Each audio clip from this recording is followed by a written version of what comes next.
and welcome into beautiful Rio Tinto Stadium here in Salt Lake City, Utah. Monday night USL soccer action, and two of the best in the United States Soccer League squaring off tonight. The hottest team in the USL, the Real Monarchs, hosting Reno tonight here in Salt Lake City. I'm Bill Riley, joined by Landon Southwick and Carla Haslam tonight. And a good matchup, Landon, and maybe some history here tonight. If the home side can win, they're already sitting currently 8 straight wins, which ties a league record. Tonight, a win would be 9 straight and a new record. Going for their 9th straight victory in a team that's very capable of scoring goals, so it should be a high-scoring affair. The other side, Reno, is huge on the front side, scoring as well. We'll get to Carla here momentarily. Let's go down to the field for our national anthem and the LeBarons. Oh, say, can you see by the dawn's early light what so proudly we hailed at the twilight's last gleaming, whose broad stripes and bright stars through the perilous fight o'er the ramparts we watched were so gallantly streaming, and the rocket's red glare, the bombs bursting in air, gave proof through the night that our flag was still there. Oh, say, does that star-spangled banner yet wave o'er the land of the free and the home of the brave?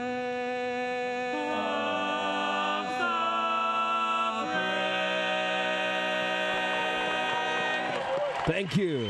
Local musical quartet, the LeBarons, sing tonight's national anthem as we welcome you back in on a hot night here in Salt Lake City. We were here about 9 days ago. It was a beautiful night for soccer. It's not bad tonight. The sun's setting to the west, but it will be a little warm here at kickoff tonight. Temperature right around 90 degrees. Bill Riley, Landon Southwick, and the aforementioned Carla Haslam. We haven't forgotten Carla. She'll have a look at the starting lineups tonight. Let's start first on the visitor side, and that's Reno traveling in here with a good season going so far.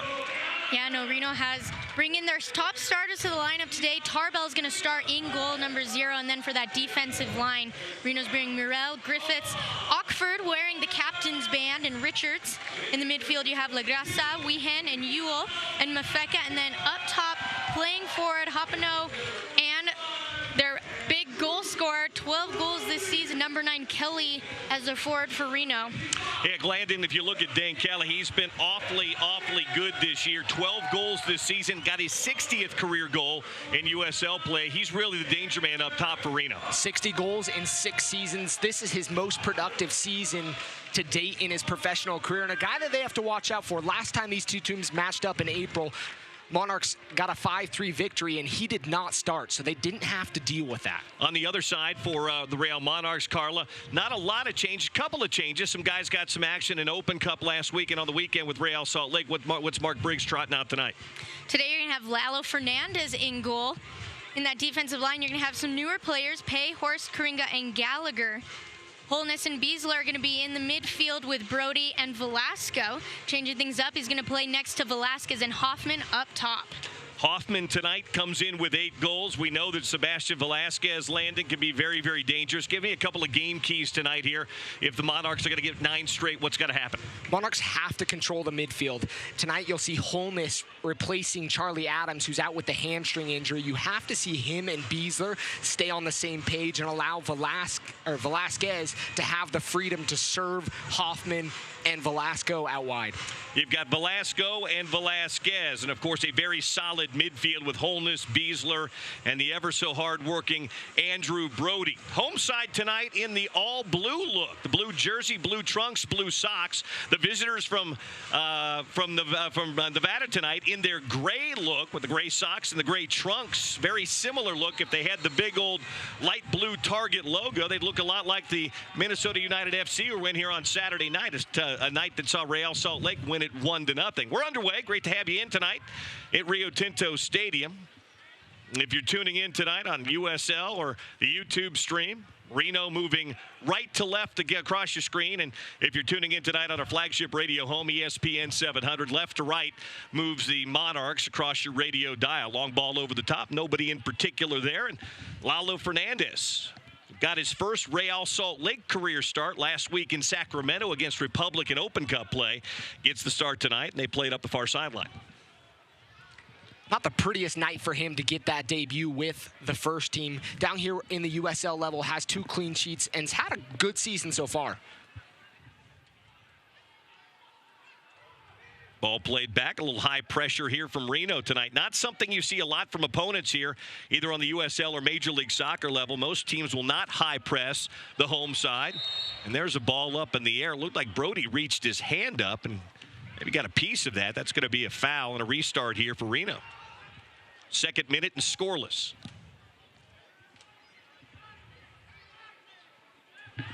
Here's a misplayed touch. Velasquez back and cleared by Tarbell, the keeper. Center circle knocked around. Holness searching for it, can't dig it out. Reno controls for the time being, and there's Brody again. 30 seconds and 2 fouls on Andrew Brody. Player goes down, free kick halfway line here for Reno. I struggle to see the foul on that one. Not sure that there was much contact. Brody came flying back as we'll get a replay look at it.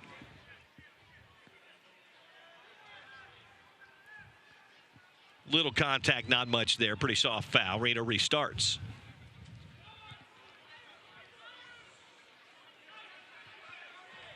Richards up the near sideline. David Horst, member of Real Salt Lake, on rehab assignment here. Trying to get his legs back underneath him. It's a good deal of time. Fernandez sends it to Pay up the near sideline. Taylor keeps it in play. Here's Hoffman knocking it out wide. Velasco. Defender in front. Ricardo slots it in. Hoffman back to goal. Cleared out near the corner flag, and that's going to be a throw-in for the Monarchs. Ian Russell down below wanted the flag up on the near sideline, didn't get it. Our referee tonight, Robbie Holner. Our 4th official, Brad Jensen.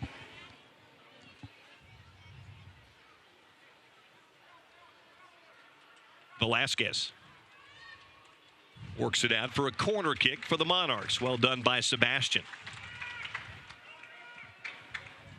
Sebastian with a ton of MLS experience with both Real Salt Lake and NYCFC. Trying to kind of re-earn and reprove himself here. Been very, very good as a playmaker this year for Mark Briggs. First corner kick tonight goes down far sideline. Velasquez to take it.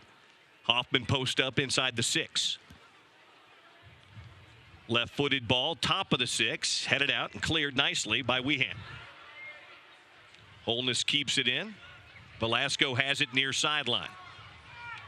Step over or two by Velasco, tries to play it in. Urel defended it well. Ball cleared out. Kelly with a touch. Kelly goes down. No foul and out of bounds off of Kelly. Throw-in coming here for the Real Monarchs right in front of the Reno bench. You can already see the style of play that the Monarchs are going to play tonight. Their typical high press style, trying to force the center backs of Reno to cough up some balls in the midfield. Oh, definitely, Landon. And one of the things I've been really impressed with the Monarchs this entire season, and when they played against Reno last time, was their ability to get to the end line. I mean, that's extremely difficult to do. But to have the sort of discipline to not cross it and get to the end line and see if you can get something back across the 6 instead. Pay dancing on the near sideline, marked up there. Ball stays on the line. Referee's assistant says keep it in. And Kelly comes away with it at halfway. Opino making a run. Opino going to try and get on the end of it. Long run back for Karinga. Hoppino, the lone man back. Karinga strips him of it and clears it back up the far sideline. Well done by Karinga. Antoine Hoppino's another guy that's got MLS experience on this Reno side. Center circle. Ball comes back. Touched by Griffiths. Played out wide. Ockford up the far sideline. Halfway line, Reno. Minute 6 and scoreless here. Both teams feeling each other out just a little bit here in the early going. High pressure, Velasquez. Lagressa plays it back. Mfeka comes back to get a deep touch. And here comes Reno. Good pressure again. Well done by Mfeka to keep that ball alive for Reno. Tries to slot that through to Kelly. Couldn't do it. Kicked out. And a throw-in coming for the Monarchs. The center back tandem between Gallagher and Horst has to pay attention to where Kelly is. He's a guy that's very typical of finding his space in between those center backs where he sits right now and is going to try to find those gaps and be fed balls on the run. Near sideline, Brody. Overlap by Pay. He gets it from Brody. Murrell in front. That name should sound familiar to Real Salt Lake and Real Monarchs fans. Jordan Murrell spent some time here in Salt Lake City, now across I-80 in Reno. Gallagher. Back out wide, Karinga. Sent back out by Reno. One back by Holness. Pay near sideline. Brody back to Pay. Touch eludes him. Griffiths. Gets it back again. High pressure Velasquez. Referee blows the whistle to stop play. I didn't see what it was. Apparently a foul on the Monarchs. He's having a conversation with Ricardo Velasco on the far sideline. Sometimes those referees just have to make a statement on the game. Long ball forward. Fernandez catches. Probably could have let that one go, but Dane Kelly split the defense in back. And that's just what you were talking about a second ago, Landon. His speed and his burst, he's got that extra gear, so you could be running shoulder to shoulder with Dane Kelly, and then he kicks it into that final gear, and all of a sudden he's all by himself. And Horst really isn't the speedster that he maybe once was, so he's not a guy that's going to run toe-to-toe with a guy like Kelly. Well, David was never a guy, even in his early days with Real Salt Lake. He was drafted here in 08. He was more of a guy that was built for size and physicality. He had decent speed, but now you're 10 years into your MLS career, and a number of injuries later, he's certainly not going to be relying on his foot speed. Here's Hoppino. Cleared out by Pay. Ball headed wide and controlled by Reno. Center circle, Mfeka. Left-footed ball over the top. Antoine Hoppino in. The flag stays down. He's 1v1 with the keeper. Good save by Fernandez. Cleared out by the Monarchs. Wallow doing a good job just making himself big. He recognizes that Hoppino's going to try to get any sort of cross there. Here's Velasquez with the Meg, and he stays on the ball. Slots it through Velasco. Good step. Monarchs stay with it. Ball comes wide to Brody. Brody, 25 yards out, pokes it to Velasquez, edge of the area. Sebastian using that size and strength to try and keep on the ball and finally defended off it well by Mfeka. Up the near sideline.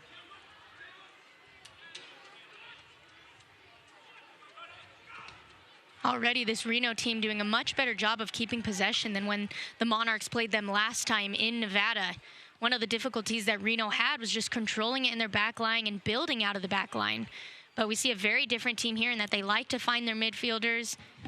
You have players like Mfeka who already have touches on the ball and have been distributing it. Ball forward, kick back out wide. That's going to be a foul. I think they got Karinga for that one. Coming up the backside of Ewell, and a free kick coming for Reno. You have to be careful in a situation like that. That's typical yellow card that you'll see breaking up an opportunity for Reno to get wide. Karinga also coming off a 2-game suspension, so this is his first game back after a serious foul and a 2-game suspension, so he needs to be careful. Oh, and you had mentioned too, Landon, sometimes the referee, the first 5-10 minutes of the game wants to set a tone. I wouldn't be surprised already. We've seen a couple calls for some slow or pedestrian-like fouls. wouldn't be surprised to see him pull out that card in an effort to send a message. Weehan standing over at 40 yards out, line of demarcation, top of the box. Line drive in, header wide. And they're going to go say off the head of a Monarch player, so that will be a corner kick coming near sideline here for the boys from Reno. Well-driven ball by Weehan. And out for a corner kick, first of the night for Reno.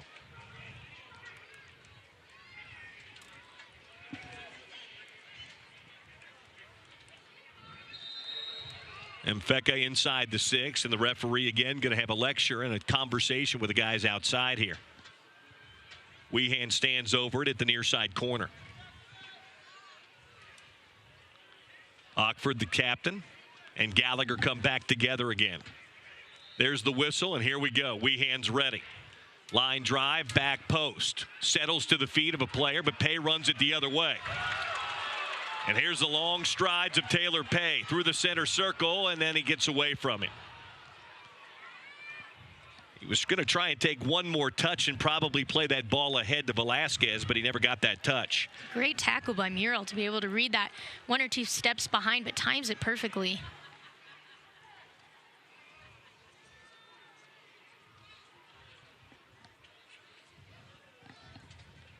Minute 12 and scoreless here at Rio Tinto Stadium.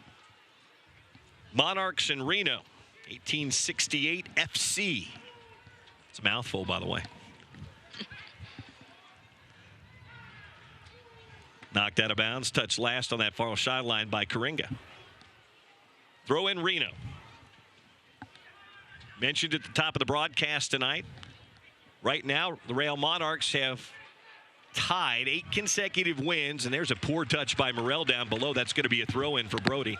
8 consecutive wins, ties a USL record held by Orlando City when they were still in the USL back in 2014. A win tonight gives them that record all by themselves. Far sideline, Velasco trying to get around his man and does. Into the 18, ball crossed in and takes a deflection into the waiting arms of Tarbell. Good effort, though, by Velasco to free himself. Not a bad look. Hoffman was sitting just above the PK spot waiting for that one, and you know he would put that on frame. Chandler Hoffman comes in tonight with 8 goals on the season. 2 of the best goal scorers in the USL are on the pitch here tonight. Dane Kelly leading the league with 12 goals. Here's a ball long for Hoppino, and he can't run on the end of it. Throw in for the Monarchs deep in their own end. Carla, what have you seen here in the first 13 minutes of the match? Well, the Reno's giving their forwards a lot of liberty. Opino and Kelly are those players that you can tell their coaches don't mind coming back to the midway stripe. They don't mind them coming from side to side. And they're kind of given that liberty to move around, but it's helped their midfield be able to find them out wide. And that's where the majority of the space is for Reno. So I'm sure, as you've seen these first 10 minutes and in the following 10 minutes, Reno's probably going to be looking to go wide simply because the Monarchs have done a good job of forcing everything out. Ball comes back to Griffiths on the Reno side of midfield. 14th minute, 0-0. Mfeka, halfway line. Long left-footed ball, too far for Kelly. He was never going to get there. Lala Fernandez lets it roll back to him on the end line.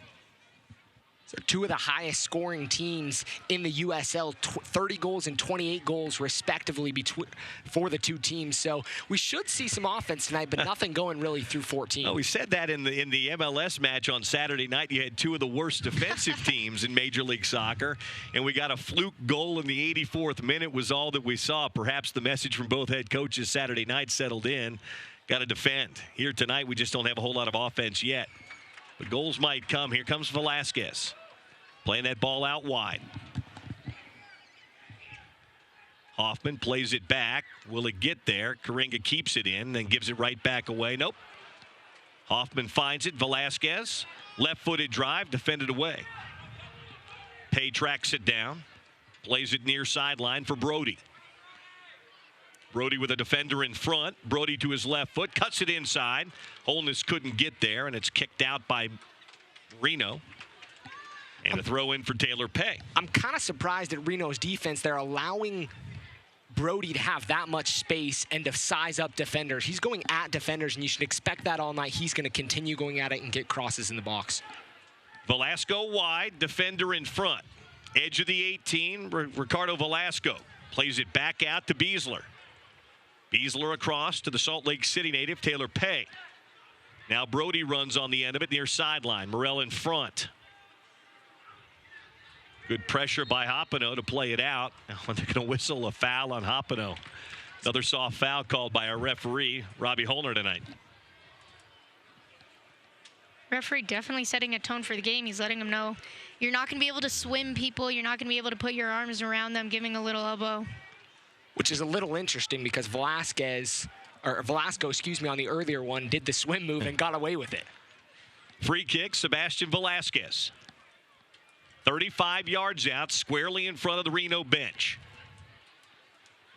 He'll play this one in with the left, and again, line of demarcation just inside the top of the 18-yard box. Driven ball, back post, and picked out of midair, top of the 6, well read by Tarbell. Tarbell judged that perfectly, was right in the right spot. He comes, if he stays on his line, it might be a little bit more dangerous, but he was in the right place at the right time.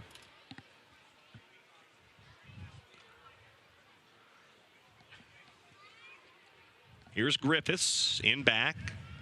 Monarchs pressuring high now, rolls it across. LaGressa plays it out wide to the captain, Ockford. LaGressa again. Well done. Heel flick. And the flag up on Kelly. Good thought that time by Reno, just couldn't execute.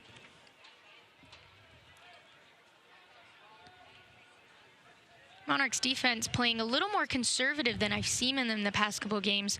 Usually have players on the wings such as Pay and Gallagher who are not afraid to move up. But playing against a talented and a goal-scoring team, you've seen them kind of drop back more than they're used to. Ball in back to Fernandez.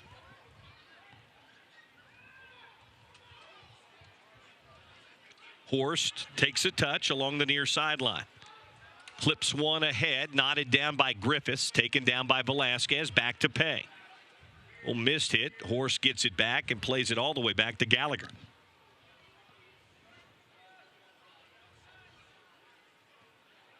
A little bit of a different back line for the Monarchs that we've seen in a few weeks, with Horst coming in alongside Gallagher instead of Moberg. Moberg getting time with the first team in the Open Cup, so that may be a reason there. And Karinga out wide replacing Lakawecki, who also played in the Open Cup. So a little bit of an adjustment in the back line for the Monarchs and maybe causing some of their a little bit of confusion in the back for them. And there's a harsh challenge that sends Karinga down. Mfeka's going to get a lecture here. Karinga's still down. He went in hard at the ball and got most of Karinga on the play. Seems to be holding his ankle. Yeah, Mfeka's going to go in the book here. And it looks like Karinga's holding that right ankle. There's the yellow card. And our first booking tonight coming in minute 19.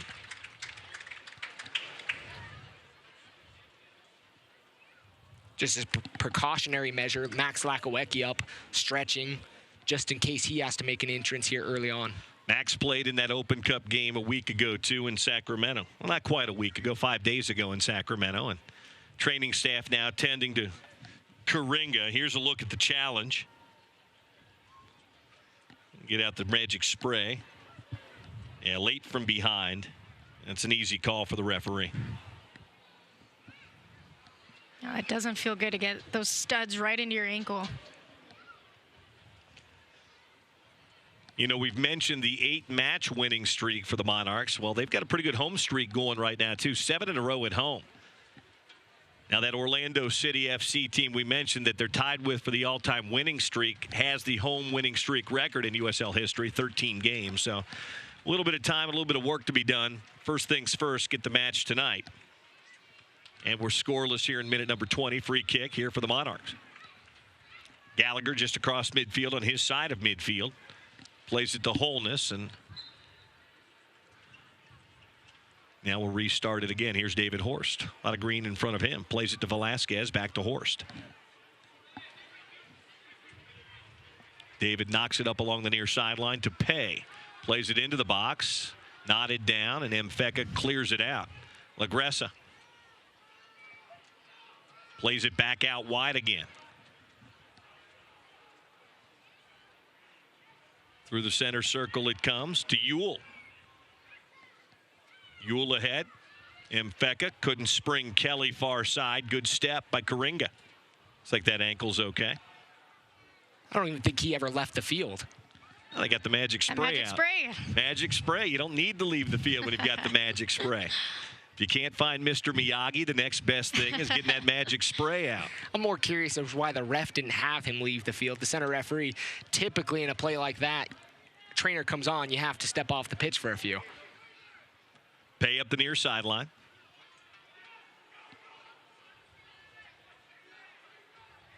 Jordan Morrell.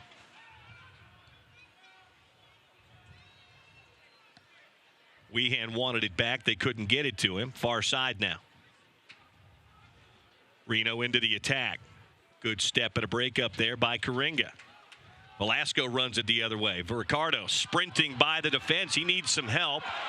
And a good job from behind that time by Reno. I think Ricardo went down a little easy that time, said the referee.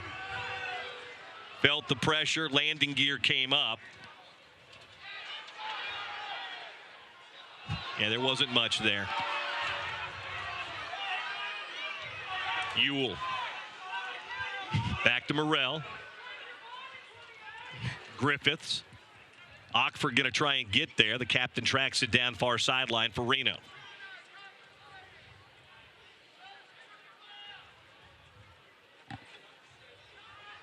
Here's Ewell. And Horst takes him down, and that's a foul. And David has some words for the referee. Quick restart, Reno. Kicked it right into the backside of David Horst. Reno asking for the... Here comes Velasco. Griffiths gets there. Velasco cuts him down, keeps the ball. Here's Velasquez. Here's Brody in. Andrew Brody shot and a goal. It's a goal. Brody beats Tarbell. Far post. 1-0 Monarchs, 22nd minute. Andrew Brody's second goal in as many games.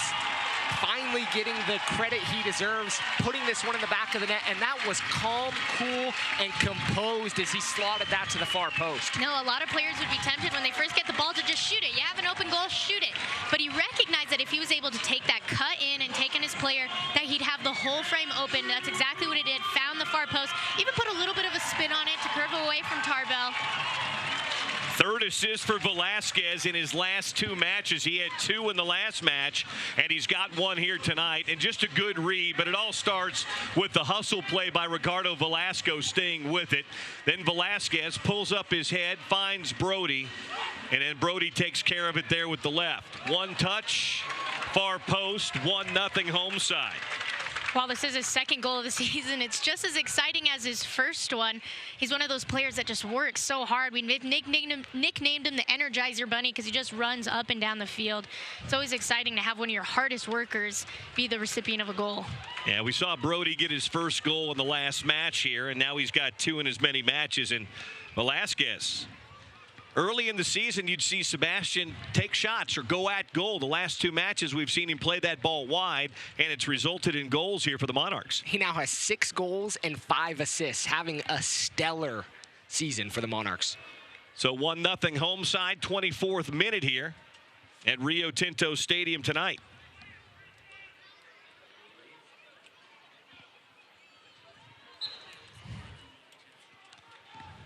Soccer fans, Nike's an official sponsor of the USL. For more information on Nike Soccer, it's pretty simple. Visit NikeSoccer.com, proud sponsor of the USL. Bill Riley, Carla Haslam, Landon Southwick with you tonight. Rio Tinto Stadium, Monday night. USL action. Two of the best in the league, certainly two of the best in the West squaring off here. And the hottest team in really United States soccer right now, MLS or otherwise. The Monarchs up 1-0 here as we play in the 25th. Ball back to Fernandez. Lalo hasn't had much action in front of him here tonight. After the first couple of minutes of this match, Reno struggled to find both Hopino and Kelly on those long balls in back.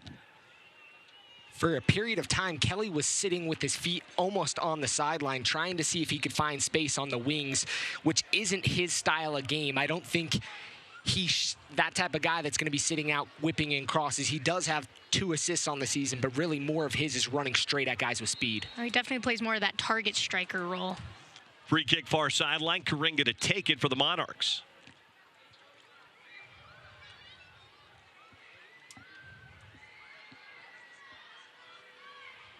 Karinga with a long cross, trying to find Brody on the near sideline, and overhit that just a bit. Goal kick coming here for Tarbell.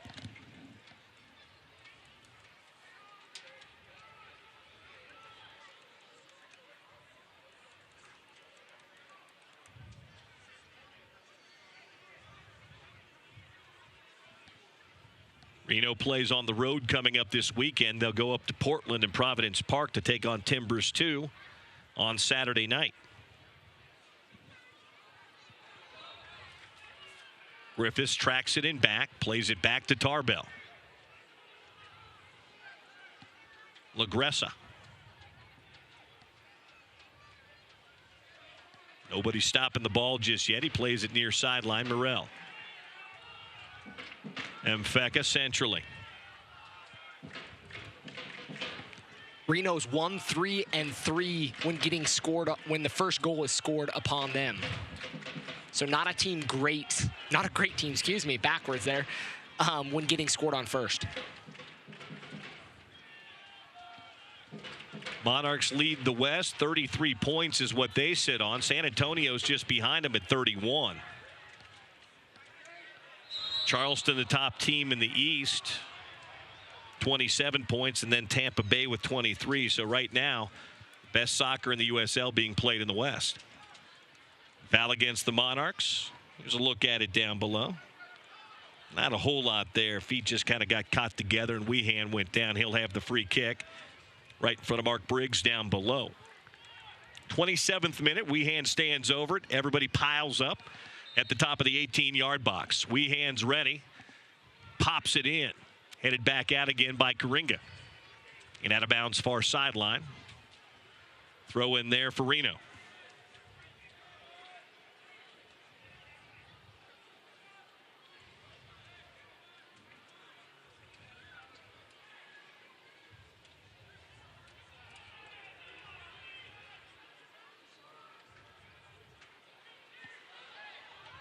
Ball loose. Fernandez way out of position. He's going to have to scramble back to goal. Kelly tracks it down, back to goal.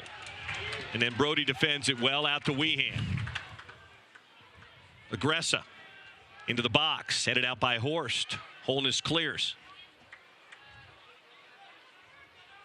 Ewell plays back and then has it far sideline. 3 Monarchs defenders there. Clears the pressure. Line drive into the box. And Mfeka can't get on the end of it. That'll be a goal kick for Fernandez. I think if Kelly would have played that ball to one of his teammates, they might have had an opportunity to take a crack at goal, but he decided to go at himself, and Lalo was able to retreat. No, it's definitely a play that could have been a more dangerous than it was. Brody doing a great job of just pushing his player back, allowing Fernandez to get back into the goal, allows for his defense to kind of recollect and get back in their shape. He recognizes that he doesn't have to win it. He just has to stall for time until his team can reposition. Lalo waving everybody forward here. Minute 29, 1-0 Monarchs. Second goal of the year by Andrew Brody. Flicked on by Pay. Trickle out of bounds. Wide of the Reno bench, and Jordan Morel will throw in.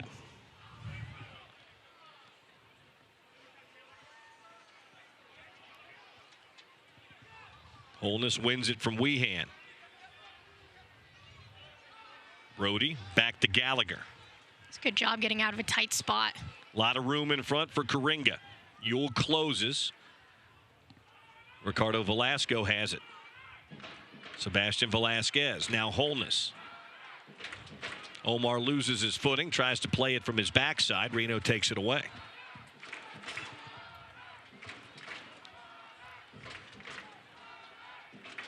Griffiths over the top.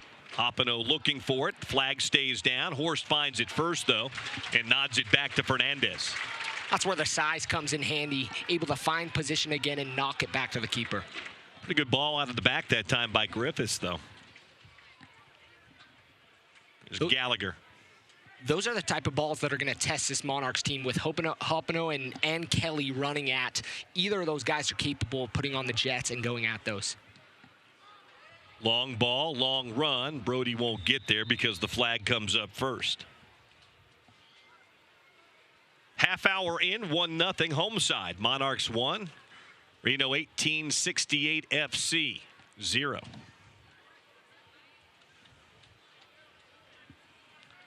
LaGressa.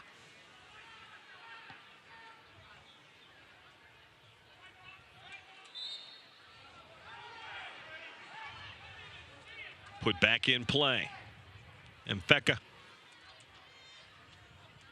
Back to Ewell. Captain Ockford.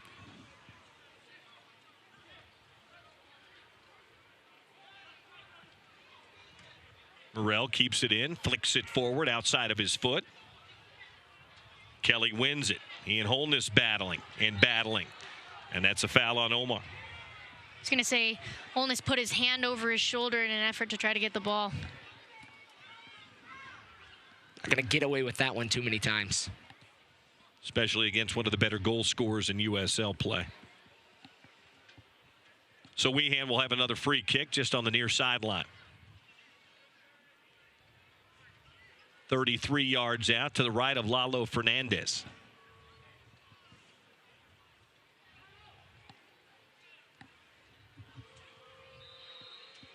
Weehan ready, plays it in. Looking back post. Header. LaGrassa nods it out. Goal kick coming. Monarchs. He rose up well on that corner kick, or on that free kick, excuse me, but was unable to snap it down. Really didn't have the height that he needed to get up on the end of that. Well, the ball floated too. It was just kind of floating up there and drifting on him just a little bit. 32nd minute at Rio Tinto Stadium. Reno throws in up the far sideline. Hopino on the end of it. Gallagher on his back. Tapped out of bounds by the Monarchs. Throw in here for Reno.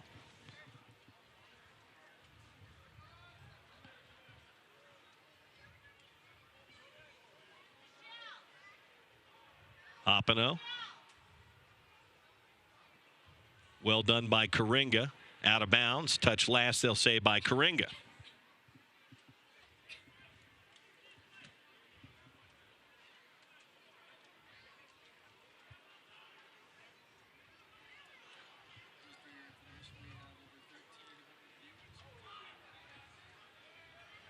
Brody on the backside, clears it up the near sideline. Good stretch by Morrell to get a toe to it. LaGrassa plays it back. Ockford, the captain, has it. Center circle now for Ewell. Welcome all of you watching in tonight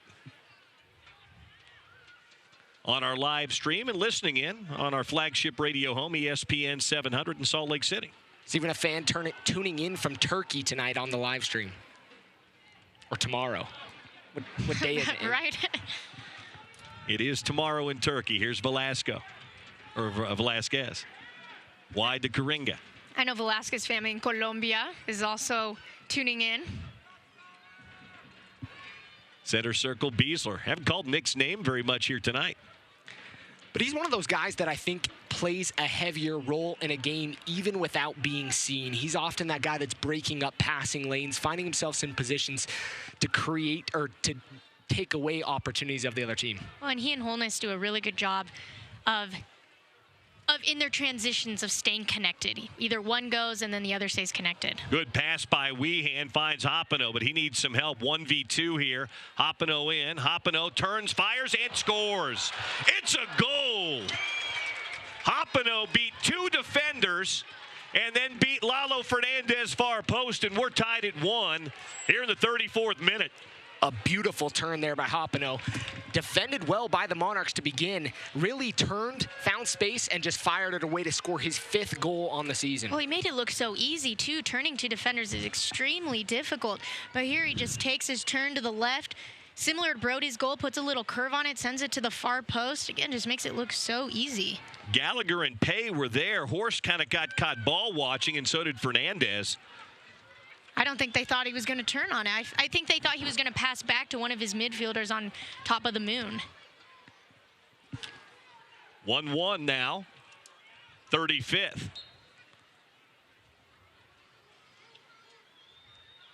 That really has been the most dangerous play opportunity that Reno has had so far.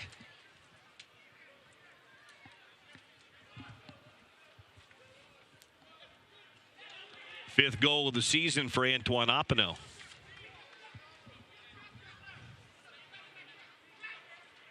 It's tough when you have to account for a player like Kelly, but also Opino with 5 goals now.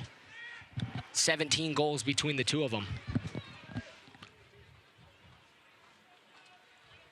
We'll see what Mark Briggs' team has for a potential answer here in the last 10 minutes and change of the first half.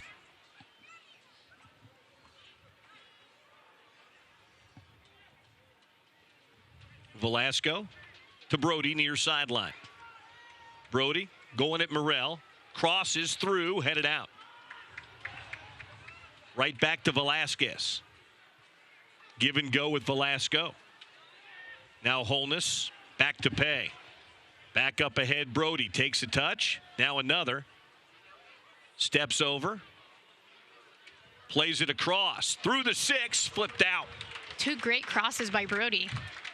2 crosses well defended in front by Reno. That was Ewell who got on the end of that one. Back far sideline, Velasco. Too much for him. Throw in coming here for Reno. 1-1, 37th minute. Rio Tinto Stadium, Salt Lake City, Utah.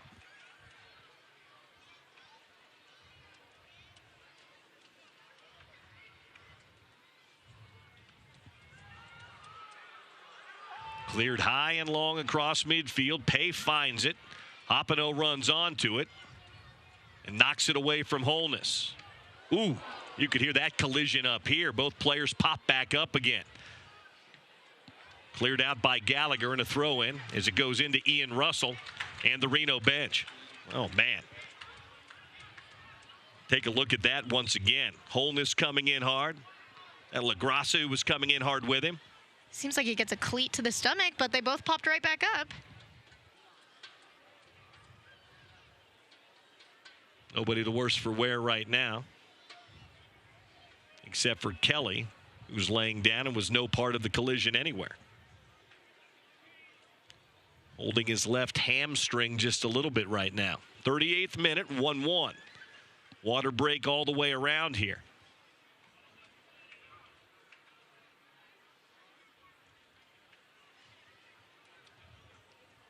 Looks like he's up walking, but still grimacing a little bit. Having a hurt Kelly really changes the offensive structure of Reno. He seems like he's going to be okay. But having such a key player either favoring his leg, coaches may be a little hesitant to keep him in.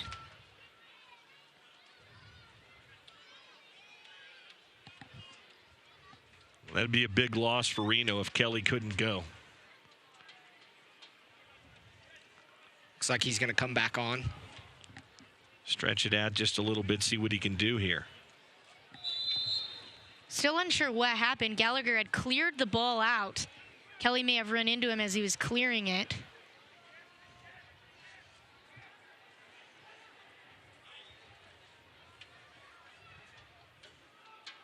LaGrassa lost it. Velasco's got it. Sebastian Velasquez gets a couple of shoves in the back from the captain. Ockford, no whistle. LaGrassa back on it again, cuts it back out wide. Ewell dances and keeps it in. Richards back all the way across the pitch to Griffiths.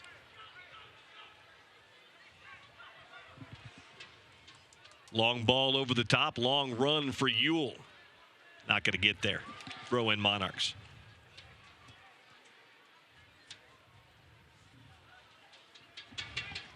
It's the first goal the Monarchs have given up since late May. really haven't given up many goals, but that's one of the few that they've given up in the last month or so. They've won 8 in a row coming in here today. Tied 1-1. Ball spinning in the box. A foul went on Reno. No quick restart here for Real.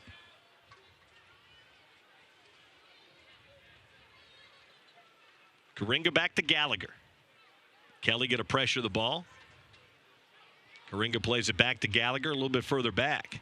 Now the pressure coming. Hopino giving pressure, and Lala Fernandez clears. Held in by Richards. Sent back the other way.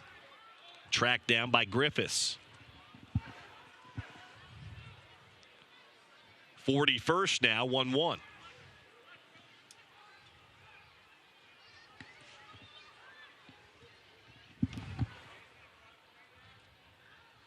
Here's Richards. Toe pokes it ahead. Hopino gets it back to Richards. Tries to slide it through to Weehan. Couldn't get it there. Cleared out of bounds, and a throw in near midfield coming for Reno.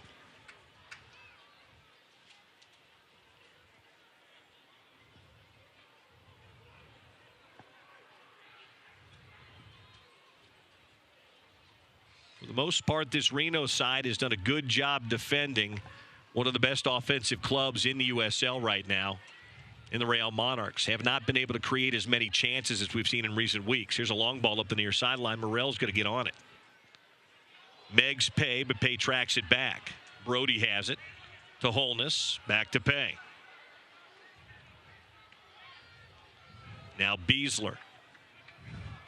The goal that Reno gave up was on a counterattack. Bad giveaway by Nick. Here's Hopino. Mfeka coming through. Shoots. Big save, Fernandez. Lalo got his paw up and parried it away. We'll take another look at it. That was a terrific give and go. Mfeka took it one time, but Fernandez was there. Hopino with great vision, being able to see Mfeka on the angled run. One more time here, you can see it. Great diagonal run by Mfeka.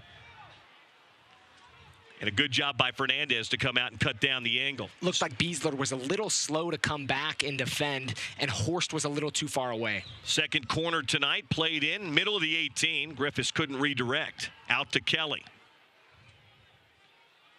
Back to Hopino.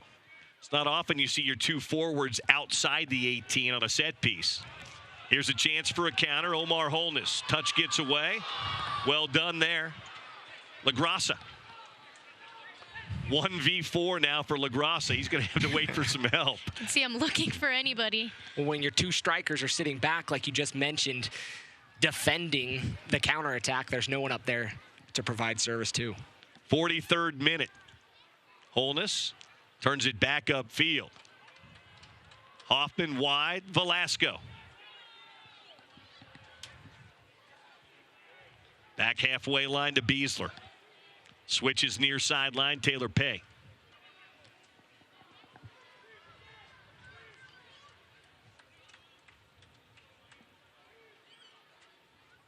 Beasler again, back to Gallagher. Now the 44th. Horst. Big ball ahead, beautifully done to Hoffman, just a touch too far. Great thought, near perfect execution, just rolled a little further away from Chandler.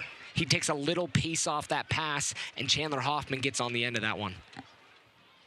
Long ball looking for Hopino again, but over his head. Antoine's not real big. You have to play that ball at his feet. That one sailed over his head. Horst in back. Over to Gallagher, 44th minute, 1-1.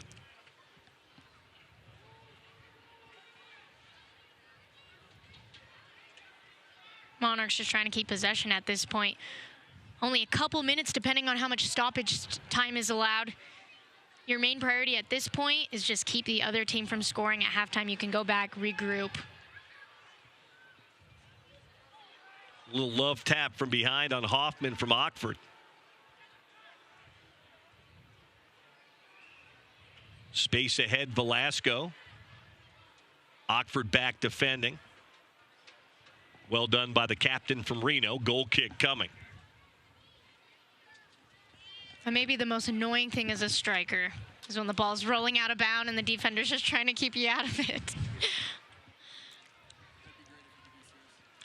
Fans, make sure you tune into USL's weekly show on Sirius XM FC, Channel 85. That's Mondays at 9 p.m. Eastern Time. You'll get the latest news and information from around the league. And don't forget, Sirius XM FC will air the USL Game of the Week. Check USLsoccer.com for dates and for times.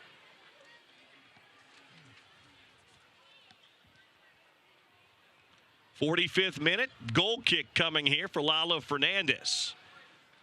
Brad Jensen below tells us 3 minutes of stoppage time will be added here at the end of the first half. 3 minutes. That'll be a much appreciated halftime. It's hot out here. The players' body language is starting to change a little bit. You can see some of the players having their hands on their hips and bending over. And it's been a game with a lot of running strikers for both teams being expected to run up and down the field. It's 91 at kickoff. It's 93 degrees now. It's actually gotten warmer here tonight in Sandy.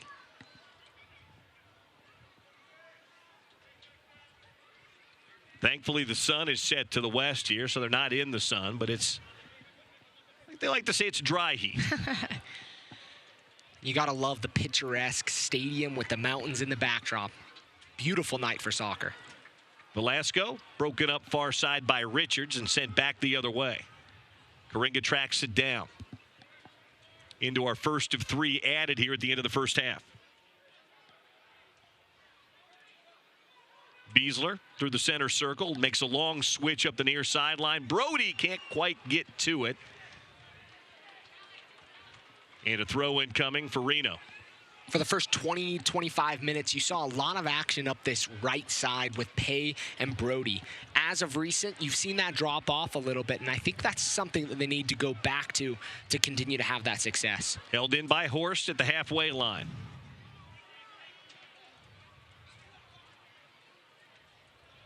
Holness flicks it on. Brody can't keep it in. Throw in for Reno right in front of their bench. Monarchs got on the board first with an Andrew Brody goal, his second of the season. And Antoine Hoppeneau answered in the 34th minute. And a late whistle behind the play. I think Mark Briggs would have preferred advantage being played there. Instead, he'll get a free kick.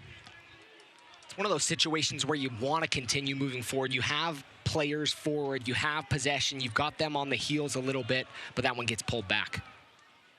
Center circle, Velasquez. Into our third of 3 added here at the end of the first half. Plays it wide, Coringa. Goes around, Ewell. Left-footed ball in, just about found Hoffman. Sent up and over the top instead, not for a corner kick. Hoffman was ready for that one. You could see him reading it. Entering right on top of the 6, going to look to that near post if he could get his head on it. So one last look at it here for the Monarchs at the end of the first half. Velasquez puts it down. Second corner kick of the half. It'll be a left-footed in swinger. Sebastian drives it in. Header goal! Taylor Pay!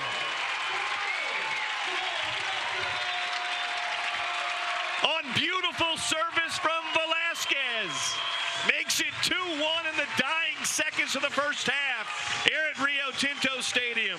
Wow, pinpoint service from Sebastian Velasquez to find the head of Taylor Pay, and Taylor Pay put that one away with authority for his second goal of the season. There's a bad pun there that I won't use, but it's 2-1 Monarchs as we get ready to go to halftime. Second assist tonight for Sebastian Velasquez, his 4th assist in the last 2 matches.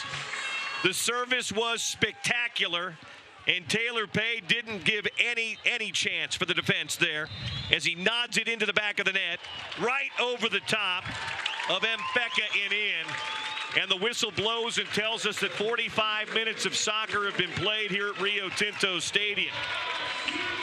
Not exactly end-to-end action, but good goal-scoring opportunities, and both teams cashed in. Monarchs 2, And Reno won. First half thoughts, Carla. Well, great on Pay, recognizing that even though the half may be over, not to fall asleep. His defender left him with just a little bit of space, and that was all he needed to pull it away. Monarchs haven't had all the opportunities that they usually have. Same with Reno. They haven't had as many offensive opportunities, but when they get in front of the goal, they've capitalized. That's really what it's going to come down to in this game. Is it's been a pretty evenly matched game. It's really going to come down to who can finish in the attacking third. Taylor Pay's second goal of the season and Andrew Brody's second goal of the season have them up here, and taking advantage of set pieces, Landon, pays big dividends here for the Monarchs. And that's a must and a perfect way to head to the locker room. You want to take that momentum and take the air out of the visiting team, especially in a game like tonight where the heat might get to both teams. Both teams have tired legs. A few guys with tired legs, you've got to get the lead and keep it. Halftime here in Salt Lake City at Rio Tinto Stadium. The home side 2, the visitors from Reno 1. We'll take a timeout, and we'll be back to Rio Tinto Stadium in just a bit right here on the YouTube stream and, of course, our flagship radio home, ESPN 700.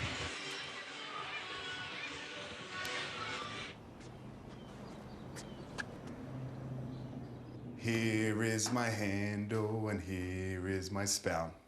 When I get all steamed up, then I shout. Tip me over and pour me out. Oh. It only takes a moment to make a moment. Cheers. Take time to be a dad today. Look at you. You're at the top of your game. At work or at play, you're unstoppable. Nothing can throw you off track. Oh, hey, she's cute. Nice going, man. Things are going great for you. You've earned a night out. Good drinks, good friends. Yeah, we can go ahead and call this a good night. Wait, is that your car? Uh-oh. Not smart. Yeah, I saw that coming. Say goodbye to her. Ouch, that'll hurt your bank account. You're looking at around 10 grand in fines, legal fees, and increased insurance rates. I hope you like eating frozen dinners. Alone. Let's try this again. Smart move. Because buzz driving is drunk driving. They said I have troll teeth. That my voice sounded like a possessed baby doll. That no one would ever love someone as stupid as me. That I was fat, ugly. Disgusting.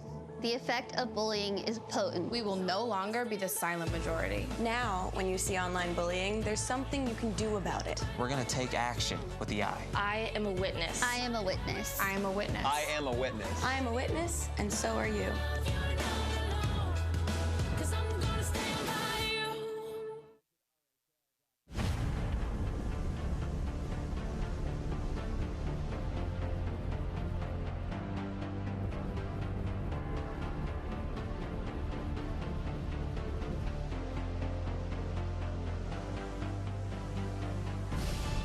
We've raised the stakes. Expectations are high. Our biggest season yet will break records with elite players and future stars. Innovative technology and new homes. We're growing the game in our communities and across the nation. Are you ready?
back live here at halftime at Rio Tinto Stadium where the Monarchs lead Reno 2-1. We're joined alongside Dunny. I'm underdressed. You guys look sharp. I'm just hanging out. You're here to enjoy the game, right? Oh, yeah. I already got my nachos, got my pizza. My kids already spilled soda on me. I'm having a good time. You're getting shown on the Jumbotron here. Having a good time. I'm going to get him back for that. That was completely inappropriate. Well, now's your time. I'm going to save it. I'm going to save that one. Private stuff. So, Dunny, let's talk a little bit about this first half. The Monarchs really having themselves a season. Probably one of the hottest teams, the hottest team in the USL, but one of the hottest teams here in North America. It's fun to watch them. I mean, listen, in the big scheme of things, a lot of times I think USL sides, when they're connected with MLS sides, they get overlooked. You know, it's kind of like, oh, yeah, they're doing well. They have a good run, a couple good players. But I think with what's happened so far with Real Salt Lake, the fact that Monarchs are on such an incredible run, from Pecky starting out the season to Mark Briggs as well, I mean, this team is exciting to watch. And it's hard for me to catch as many games as I really want, but whether I'm watching you guys or I'm in here in stadium, it's fun to see what I truly believe is kind of that next generation, the next wave. And, oh, by the way, even 4 years ago, there weren't opportunities for kids like this to really stick, get a crazy amount of games, and still have an identity, have a philosophy, and realistically play their best positions. And that's one of the things that you've talked a lot about in the past, how players really didn't have an opportunity. There was the MLS reserves league there, playing on the next day, getting a few minutes, kind of chippy, nasty soccer. These times we've got dedicated. Reno's a team that's associated with the Earthquake, Real Salt Lake, or Real Monarchs with the Real Salt Lake. So they've got opportunities, and guys are playing for things now. Well, and people forget, like, even if you go back to Devin Sandoval, Jeff Attinella, guys had to go to Carolina Railhawks to go get a game. So then you're talking about not only missing training sessions, you lose a full day of travel. Then, obviously, Attinella's going to play goalkeeper, but maybe Sandoval, they need a right midfielder. So now he's playing 90 minutes at right mid. Then maybe the game's not televised, so people aren't watching it. So the coaching staff really doesn't know what they got out of it outside of, hey, he went and got 90 minutes. Well, what does 90 minutes really mean? So even last year, you go to Chris Schuler, you think about the injury that he had. 2 years previously, Chris Schuler would be on the scrap heap on the outside looking in, thinking, all right, I don't have my insurance. I have no form of income. I really want to play the game, but hey, maybe it's time to hang him up. So this is a brilliant idea. I love the execution, and inevitably it'll only get stronger and stronger. And you're seeing guys like David Horst get an opportunity tonight in that same situation. Had a start last week, played 45. Tonight's scheduled for about 60 minutes playing. So he's going to get about, you know, a good amount of time to play and rehab his injury. And then your sharpness, technically, physically, mentally, then you just think about kind of big picture, the freshness associated with not trying to be forced back in. And I think what we're seeing big picture is this idea of return to play. You can have an injury, you can work off the field as much as you want, but then inevitably Tyson Pace, the athletic staff, then has the opportunity to say, okay, you're going to go get minutes, you're going to come back, you'll be sharper, and then when your chance is there, you can grasp it with both hands. Well, and I'm sure as a player too, there's a mental aspect to getting better. It's more than just physically being able to run onto the ball and get into tackles. Mentally, it's good to have these sort of opportunities to play with the Monarchs in preparation for a bigger league. Well, and you know, when you're coming back from an injury, it's one thing to feel like you're fit. It's another thing to feel psychologically fit.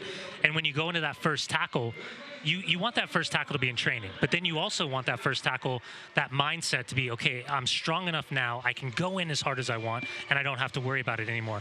We've seen it with Aaron Mon coming back from injury. We've seen it with Omar Holness coming back from the issue he had last season. Chris Schuler's the best example. And then on top of that, the rotation policy, Ricardo Velasco, Jose Hernandez, all of these guys are getting an incredible amount of opportunities. And then big scheme of things, then you say, okay, if these guys are insanely successful with the Monarchs, next thing you know, what happens when that summer transfer window? We saw Ricardo Velasco pop up. We saw Shu pop up. I would think that there's a couple players that the staff has their eyes on. And Sebastian Velasquez and Chandler Hoffman are guys that are having seasons. Velasquez has 2 assists tonight, 6 goals and 6 assists on the season. He's an MVP-type candidate here in the USL. Yeah, no doubt. And listen, the reality is, in this setting, in U.S. soccer, whether you're talking Major League Soccer, whether you're talking USL, for one reason or another, it's really about luck. It's about the right place, the right time, the right coach, the right opportunity. Does injuries come into play? What does off-the-field life look like?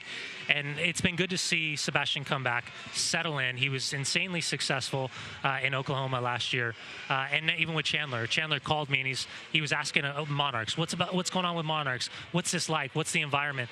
And to see him come in and have the success that he's had as well.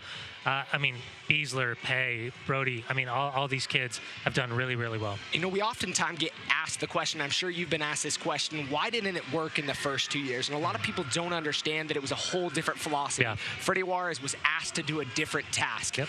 This year, now, under Briggs, you're getting an opportunity to mix some veterans with some youth. Yep. And that mix is working wonderfully. It is, and it comes down to the philosophical approach of the club. And you have to have some type of relationship, some type of clear-cut identity of, okay, this is how we play at Real Salt Lake, this is how we play at Real Monarchs, and it doesn't have to fit perfectly, but it's got to be close enough to where guys understand their rules.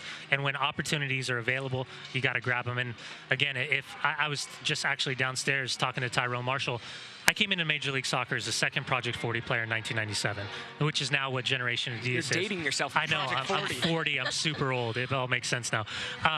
But back then, it was an 18-man roster, and if I wasn't playing, Thomas Rongan used to send me to Raleigh, North Carolina to play games.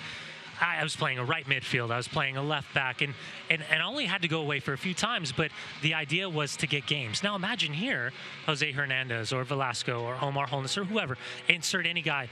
Now the fact is they can train with the first team. They know that they're going to play this game, and they know between Briggs and Pecky, there's a philosophical identity way these two want to combine. Well, and we saw a lot of those similar styles in combining the players for the Open Cup. Yeah, and unfortunately that went sideways really fast. And full credit to Sac Republic FC and what they did. But I think big picture, if you have guys together, and at times you see a little bit of disconnect because these guys aren't together every single day. They don't understand necessarily the strongest foot, the weight of the pass, the strength, maybe all of the positive attributes that the player has because they're getting to know them. But big picture, man, I wish I was 20 right now, because if you get drafted by an MLS club, next thing you know, you got a great opportunity to see significant minutes without, hey, Craig Weibel, how are you, buddy? Oh, there's my little guys. There's Shai and Micah. Yeah, watch, they're going to dab. They're not guarantee afraid you. to be on the TV, Little guy's going to dab. Ready? Oh. He just did it. Yeah, I taught him to dance. Cali love. There's the dab. Yep. You got to love Those are mine. So, Dunny, talking even further big picture, moving the academy here in late August. Yeah. That's going to open up more opportunities even from the youth ages all the way up to the first team. It's crazy. I mean, listen, you guys have been here. You guys know what this city has in terms of talent. The identification structure is one thing. The idea of Casa Grande and Real Salt Lake Academy is utopia. Really, it is. And now that you bring it here to Harriman, you think about, for one reason or another, you think about socioeconomic issues, you think about family dynamics. Myself, even when I was going to Cal State Fullerton, I was driving every morning an hour just to get there because at the time I was taking care of my grandmother after my grandfather passed away. So all of these things happen. Now imagine taking all of that off the table because it's in Harriman. And you think about the locale, the ability for family life. You're not asking parents to send their 14, 15-year-olds away. This is utopia. It's the best case scenario. Yeah, and there is a bit of charm to having homegrown players. Yeah, oh, for sure. And listen, the big picture, if you can sell a homegrown player, you think about the amount of money that you're going to bring in. That's why FC Dallas was able to go out and have the money. You know, the Breck Shays, the Richard Sanchez's, the Fabian Castillos. You're rewarded for selling talent. And so, big scheme of things, this is... I wish I was 20. I wish I was 10. And the interesting thing is, even other academies and other teams around the world, Liverpool and Barcelona, setting up shop in this region. There's talent to be had. People are recognizing that there's a way to financially take advantage of this market. And that, my friends, should tell you something about what's happening in SLC. Brian Dunseth, fans joining us in the booth tonight. Thank you, Brian. Appreciate it. Thanks for letting me hang out. Giving us a few insights. Sorry I brought down the level of clothing amongst you, but I appreciate you letting me hang out. Next time I'll drop the tie. I appreciate it. Good seeing you guys. The shoe game's always on point from Dunny, though, so we don't expect any less. Oh, Bill trying to show off his kicks. 39. And we welcome you back into Rio Tinto Stadium. My man, Brian Dunseth, sharing a little bit of his insights with us at halftime. Here we are in the second half. Monarchs leading it by a score of 2-1. In the all-blue at home here. Ball played through by Velasco. Well read by Tarbell. Picked out of midair. You got to love hearing from Brian Dunseth, a guy that's played in this league from the beginning, a guy that saw a lot of differences and has seen the changes progress throughout the years. I've said it before and I'll say it again. He's the best analyst in American soccer, hands down. Just wish the folks at Bristol would take note. He gets his games. You can write his letter of recommendation. He's certainly there, but he should be doing more than he does. But we're glad we've got him here in Salt Lake City. They're cutting fat right now in Bristol. I think you want to avoid that place. They could make a few more cuts, too. Give him a few more outings. 2-1, Monarchs leading it here. They were the better team for much of the first half, and then that late first half goal off the set piece. Velasquez has been terrific. I was talking to Real Salt Lake general manager Craig Weibel just outside the booth at halftime. He's very pleased with this young team as Velasco can't control it down along the end line. It'll be a goal kick for Reno, but very pleased. He said, hey, this team, and you guys, we see it when we call these matches, this team has a philosophy. They have a shape, they have a form, they have their marching orders. And the one thing this team's done very well this year is execute that. They hold their formation, they have their style of play, and they stick to it. Yeah, that was one of the things that Dunny was just saying is the idea that these skills, this mindset, this style of play is something that they can take to the father team, that they can take to Real Salt Lake. He talked about the big picture, what is going to happen 2, 3, 5 years from now. And Bill, I think you're completely right. This attacking mentality is only going to carry over into Real Salt Lake. Tried to slop that one through to Hoffman. Couldn't quite get it there. Well, it was instilled in the preseason by the man that's now running Real Salt Lake, Mike Petke, and carried on by Mark Briggs. And Mike certainly deserves a little bit of credit, but really Mark Briggs being able to follow through and put this team together and keep that mindset has been terrific. And certainly the pieces that they have here, too, it's a much greater talent, and a number of these guys have played together. Hey, Mike will always have that 1-0 or 1-0 record here. He will have that perfect 100%. USL record. No matter what Mark Briggs does, he'll never have a better winning percentage than what Mike Petke got after one win. 100% as well. Yeah, but I was going to say, yeah, just on a little bit different level. There's going to be a loss somewhere along the line. Here comes Velasco. 25 yards out. Ricardo pivots back and plays out wide to Sebastian Velasquez, who really in many people's mind might be the best all-around player in the USL. What's interesting, he's kind of caught in between as he plays that ball up and over. He's probably the best all-around attacking player from a go-at-you creative standpoint, but he's good enough to also play in Major League Soccer too. He's not quite at that same level when he's playing on the MLS level, but in this league, there are very few people that can slow him down. And Real Salt Lake fans saw that when he was here in Salt Lake. A guy that had trouble with an addiction, really caused some derailment on his career, but he looks like he's back, moving strong, and playing great soccer. Back at home where he's comfortable, family and friends around him here too in Salt Lake City. Near sideline, played up the near sideline. LaGrassa keeps it ahead. Hoppino, who's got the lone goal tonight for Reno, running at the defense. 1v3, didn't stop him earlier, doesn't stop him there. Ball kicked out. Ian Russell scoops it up. Throw in coming here for Richards in Reno. As we enter the 50th, 2-1 for the home side. Center circle, Griffiths has it. With the sun setting to the west and a little bit of a breeze, still warm, but a pleasant night for soccer here in Salt Lake City. With the parent club on the road at San Jose Saturday night, the Monarchs will be back in action here on Saturday night here at Rio Tinto Stadium.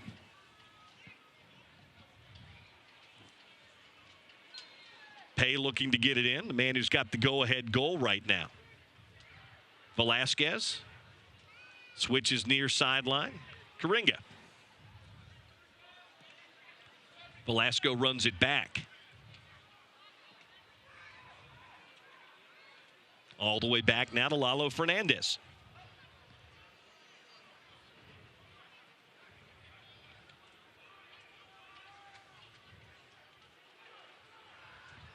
Here comes Holness. Omar running at the defense, tried to play it in, and again, good step by Griffiths. He might have been better served to play it out wide to Velasco, who had a lot of green space in front of him. Or just keep that touch and cut it back inside and take one more and see what the defense does from that reaction. Nobody really stepped up to stop the ball. I think the hard thing is, in a space like that, you feel like you almost have too much grass and you have to get rid of it quickly. And I think that was kind of the situation he was in. Felt like he had taken too many touches already.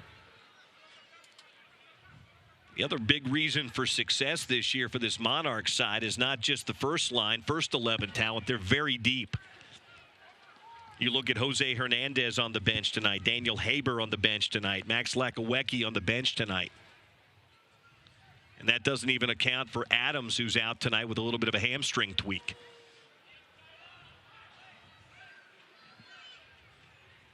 Reno with possession. Giveaway in the midfield. Holness has it. Here comes Velasquez.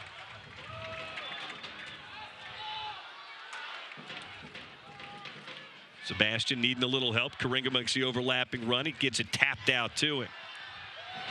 Hurdles his man. Karinga is in. Poked in front. But a late run by Brody couldn't get there. Held in at midfield.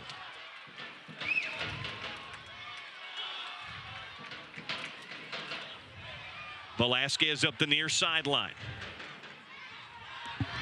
Steps over, stands on it, no pressure right now. Plays it now for Holness. 30 yards out. Omar has a go. High and wide. You know, it was interesting the amount of time Velasquez had out wide. He really was waiting, and there wasn't much movement on the top of the 18. Chandler Hoffman was trying to shift side to side, but really wasn't much going. Well, I think there's too that fear of if you run at Velasquez, he can make you miss, and then he's around you and in, so let him come to you. Ball flicked on by Kelly. And probably a very smart decision to let him. Let him stand and dance instead of coming at you. Well, I'm sure those are not second half adjustments that Reno talked about. But what that'll do is that'll leave Holness open in the midfield, as we saw right there, just with a lot of space, simply because defenders aren't going at Velasquez and cutting off those angles. 53rd, 2-1, home side. Monarchs on top of Reno. Hopino. Mfeka plays it ahead. Hopino. And out it goes for a corner kick.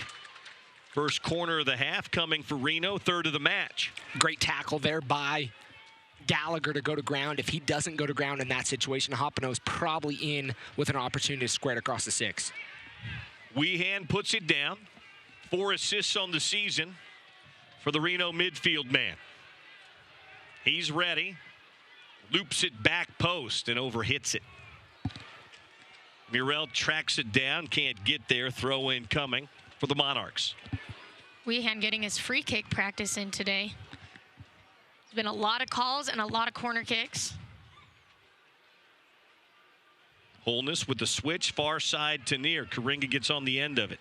A lot of room up this near sideline and a lot of green. He's got Velasco with him and gives it up in front of the Monarchs bench. Ricardo on the run, 2 defenders back, cuts it back inside. They lay it off Velasquez. Sebastian has it poked away, well defended. And then Mfeka just kicks it out of bounds, far sideline. Reno's struggling to keep them contained on the width. You're seeing a lot of green space in it. They're struggling to get back to defend when the Monarchs open them up wide like that.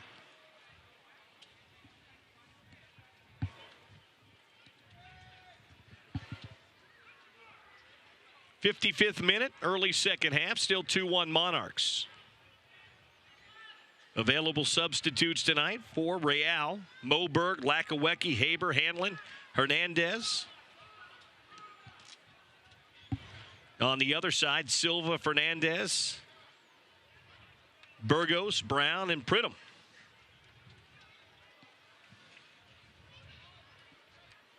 I wouldn't be surprised if we see Pridham come in. The last 15, 20 minutes of this match is usually when Reno likes to put him in, get some sort of energy. He's a player that has a pretty good shot, likes to shoot outside of the box. There's a ball kicked out of bounds by Beasler. Good pressure deep, thrown into the 18. Gallagher gets ahead on it. Hoppino stays with it. Hoppino tugged upon. Here's a shot defended wide, and out it goes for a corner. Hoppino wondering why there wasn't a foul whistled. He was pulled down. There were hands all over Antoine Hoppino inside the 18. And all Reno gets out of this is a corner kick, their 4th tonight. Yeah, the Monarchs getting a shoulder in. I don't understand handball rules in this game today, so I don't know what you can call in a situation like that. Kept him pretty close to his body. Beasler taking one for the team, intercepting that shot. Weehan puts it down, far side corner. Driven ball, right-footed in swinger, top of the 6. Defended out by Pay. Brody flicks it on. Velasquez has it. Sebastian stays with it. Well done. Brody on the run, far side. Can he get there? He does. Plays it across. Headed out, though, by Richards. Great run by Brody, and a terrific recovery, too, by Ewell to get there. You probably could have given a yellow card on that tackle on Sebastian Velasquez at midfield. It would have been brought back, and the yellow card probably would have been shown in a normal situation. Well, if he goes down, there's certainly going to be a yellow card called, but I think he made the wise move not going down and staying with the play. And I would agree, and great job to Sebastian Velasquez for moving forward. Created a dangerous opportunity to continue and stay on his feet. Too many times I think we find in this sport guys go down too easily instead of playing that advantage. Here's Griffiths clearing out of the back. Up ahead to Kelly. Kelly ran into the back of Karinga.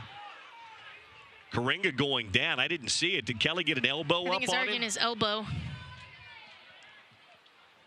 Karinga holding his forehead right now. Briggs giving a piece of his mind to the 4th official, Brad Jensen. They're telling the training staff to stay on the sideline. We'll take a look at it, see if from this angle we can see it. Yeah, he got his elbow up a little bit. Didn't throw it as much as just kind of raised it up into him. Definitely a foul on Kelly. But no need to necessarily bring those chicken wings up and get people in the face.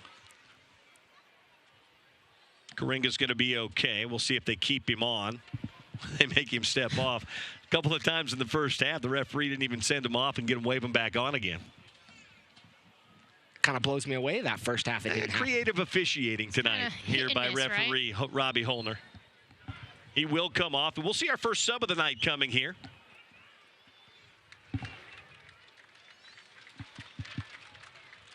Kasipley will come on here. Seth Kasipley will check in, and Ewell will check out. So Kasipley in here in the 59th minute. And Ewell, who ran his tail off here tonight, will check out. Be a like-for-like substitution in that situation. He's still going to stay on this right wing just in front of Richards.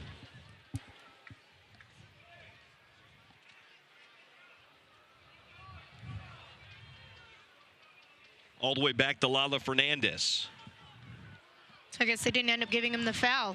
Ref just stopped the play, and out of sportsmanship, they passed it back to Lalo. Oh, you got to love it. There's Hoppino staying with Pay. Lalo's going to come all the way out here.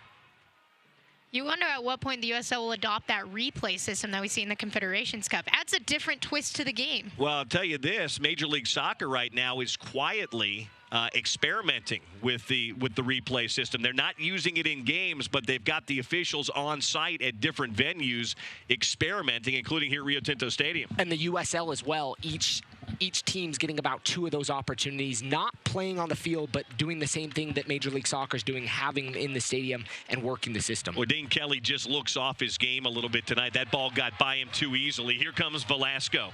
Ricardo Velasco running at the defense. Velasco with a shot. Big save in front, and then smothered by Tarbell. A terrific run by Velasco, and Tarbell keeps it out of the back of the net. Velasco mixing it up. A lot of the shots that the Monarchs have had are within the box. Velasco decides, no, I'm going to try to mix things up a little bit. Before he enters the 18, decides to rip one with his right foot right on the bone of his foot. Karinga gets a little lucky there. Ball bounces and he's able to recover as he misjudged that one. Here's Velasco again.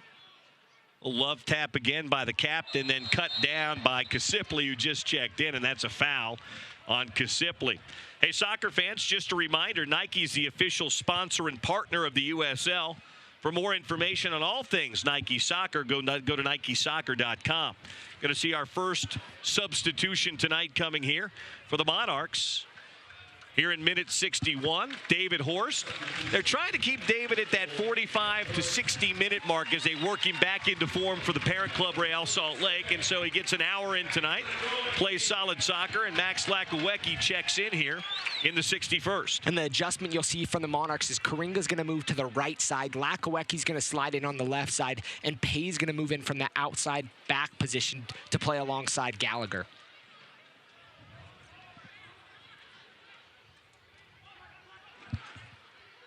Velasco near sideline. Back out Velasquez. Sebastian plays it back to Max. Back across midfield. Gallagher rolls it over to Pay. Taylor Pay's second goal of the season's what would be the game-winning goal right now if this scoreline holds. Hoffman. Karinga. Good possession here by the Monarchs. Lakawecki all by himself along the near sideline. He has Velasco and plays it to him. Ricardo with 2 touches. Now a left-footed cross toward the top of the 6. Too tall for Andrew Brody. Tracked down by Weehan. Weehan plays it up ahead to Kelly. 3 defenders there, and the Monarchs get it back. Just have to give a quick shout out to Nicholas Murray telling me there are 25 games that are using live VAR system in the USL this season. The next one's tomorrow in Ottawa. All right, Nicholas. Thanks for the update. Fernandez in back, plays it out wide to Pay. 61st minute, Rio Tinto Stadium, Monday night USL soccer with 2 of the best in the West. The Monarchs on an 8-game winning streak, tried to set a league record tonight. And, of course, Reno 1868 FC trying to climb those Western Conference standings with a result here on the road tonight. Down 2-1. Velasco. Back out front, Beasler. Plays it back wide. Karinga. Directing traffic and plays it back to the halfway line to Pay. Lofts one, Lakawecki never gets there. Kasipli finds it first.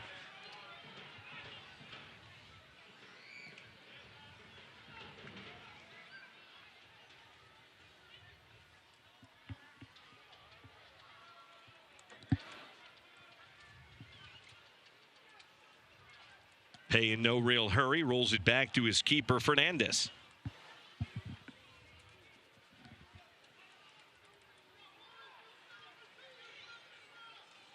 Beasler again back to Fernandez as Reno continues to pressure high.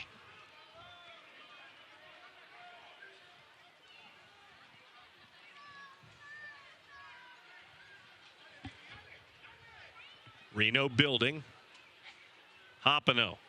Into the box, 1 hops. Fernandez, a little skittish with that one, finally gets it. Yeah, the Monarchs looked a little complacent that last minute or so. Content to pass it around the back, but didn't put, a lot of power, a lot of skip on that ball, and that allowed for Reno to intercept it. Ball played ahead, Kelly. Gallagher all over him. Back to Richards. Kasipli. Ian Russell really not happy with his team right now, barking instructions from the bench. Out wide, Hoppino. Antoine Hoppino. Going around, Karinga. Plays it in and then out for a corner. Well done by the veteran Hoppino. 3rd corner of the half, 5th of the match here for Reno. And now, interestingly, Hoppino, the forward, comes dashing out to the center circle. Because he's not real tall. They'll play him out here and put the big bodies forward. Weehan in. Headed out by Holness. Possession kept by Reno for the moment. Jordan Morrell. Seth Kasipli. Weehan. Driven in, sent back out again. Kasipli halfway. Rolls it up ahead. Mfeka.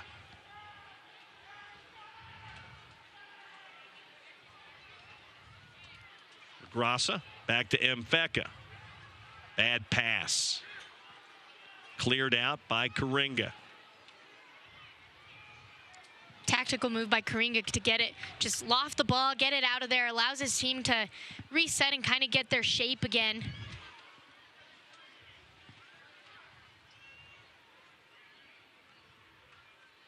Mfeka to Kelly. Kelly plays it wide. Richards in. Takes a touch. Back top of the box. LaGrassa has a go. Saved by Fernandez. And Holness got a piece of LaGrassa coming through. No foul. And you could see the look on the face of Karinga there. Karinga stuck out his leg to try to get his foot into traffic and kind of pulls back short here on this shot, maybe causing a slight deflection to Fernandez. Richards may have taken one or two touches too many in on that attack. Kasipli can't control near sideline. Lakawecki. Max across midfield. Waits, plays it back. Beasler. Going to get another sub here momentarily for Mark Briggs' side. Ockford took it away from Velasquez. You gotta love the work rate of Andrew Brody. He seems to be all over the field. Velasquez patrolling the middle. And a touch foul against Reno. You would think he would hold that advantage just a touch longer. The ball's still at his feet. Velasquez never lost possession, and he stayed with it. Here comes a Monarch substitution. Good shift tonight for Ricardo Velasco. He plays 68 solid minutes. And Daniel Haber will check in here in the 68th for Real. You would think Reno would get a little relief seeing Ricardo Velasco take a seat on the bench, but Daniel Haber's just as capable on that wing of providing great service. Well, Haber and Hoffman, we call them the dynamic duo. Those two just know how to find each other. I talked to Chandler Hoffman about that just a couple weeks ago, and he mentioned that they were roommates in the preseason. There we go. So that's the kind of the weird connection they have going on. Ball played back to Lakawecki. Max tries to play it in. Richards takes a deflection. Max heads it right back to Kelly. Good defense there by Gallagher. Kelly stays with it. Kelly, for all the goals he scored this year, hasn't been dangerous so far here tonight, and that's a late foul from behind on the Monarchs. Hoppino will restart it. Great defending there by Haber. Slow things up. He didn't want to really take the yellow card, and he could have tugged on the jersey and probably had the professional foul, but he was in good position and has the wheels because he just came on. Mfeka going around his man. Mfeka in the area. Shot just deflected wide by Hernandez. What a rocket of a shot. Lalo got his hand on it and deflected it wide, and I'm telling you what, Mfeka had sights on a tying goal right there. Out it goes for a corner kick. Mfeka rounded Nick Beasler and got in, sized it up, took a good shot, and Lalo just got a right hand on it to deflect it wide. Corner kick played in. In front, header, takes a deflection, spins off the back of Griffiths. Tracked down LaGrassa. LaGrassa plays it back in again, and Fernandez easily plays that ball. 70th minute, 2-1 Monarchs. Trying to make it 9 in a row and set a USL record for winning streak. Currently tied with the 2014 Orlando City SC squad. Speaking of Orlando, they'll be here. Jason Kreis, Luis Gill, C.J. Brown, and the rest of the former RSL crew will be in here June 30th. About 11 days from now. Here comes Velasquez. He joined Jason Kreis in New York when he went to NYCFC. Velasquez, 2 assists tonight. Lakawecki just inside the area, dispossessed by Kasipli. Good step there by Taylor Pay. Pay holds it in. Velasquez tried to poke it through, couldn't get it there. Side. Still a lot of time for Reno to be able to get back in this game. Monarchs most likely going to have to get another goal if they want to make this one safe. Kasipli, back to Richards. All the way back to the captain, Ockford.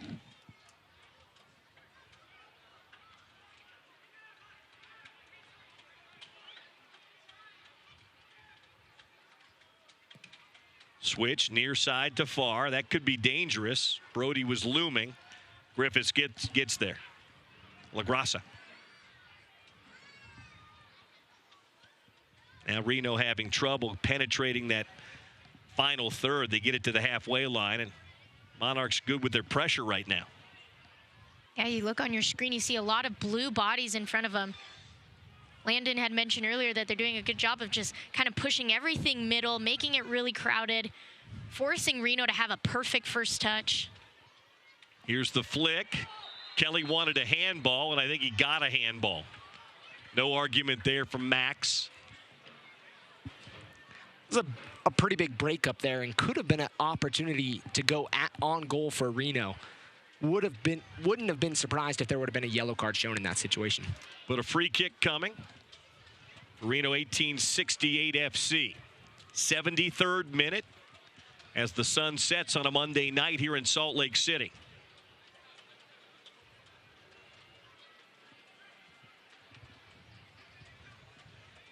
We're going to get the substitution here before or after the free kick. I think it's coming after the free kick. Weehan stands over it, 35 yards out. Big bodies all at the top of the box. Weehan plays in, knotted down, nicely there by Pay, tracked down by Kasipli. He'll turn it back upfield and play it back in again. Sent out by Gallagher and out for a throw-in for Reno. And now we'll get that substitution. Luis Fernandez will check in. And Griffiths will check out.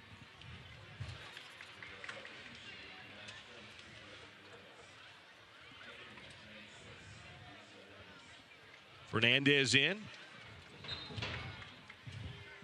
Interesting to see if they've taken a defender off and back to play with 3 in the back. At this point, it's time for you to score. They're going to try to take any sort of chances. We saw this last time when the Monarchs were up against Reno. They decided to move a defender up, and they pushed a midfielder up afterwards. Looks like that will be the case. I'm surprised that Griffiths was the guy they brought off, though, because he's had a very good night tonight, unless there was some fatigue or some minutes played we don't know about, because he's been awfully good here tonight. In fact, to make a case, he's been their best defender, and he's played the ball well out of the back, too, for Reno. Definitely. And maybe it was injury concerns. He came off earlier in the game from that injury and came back on, but you don't know if it's nagging him at this point. No, and the fatigue only worsens that, only increases your chances if you already have something that is lingering. Out wide. Opino can't control it, and out of bounds it goes. Quarter hour of soccer remains. Home side up 2-1. Kyle Karenga to throw in far sideline here for the Monarchs.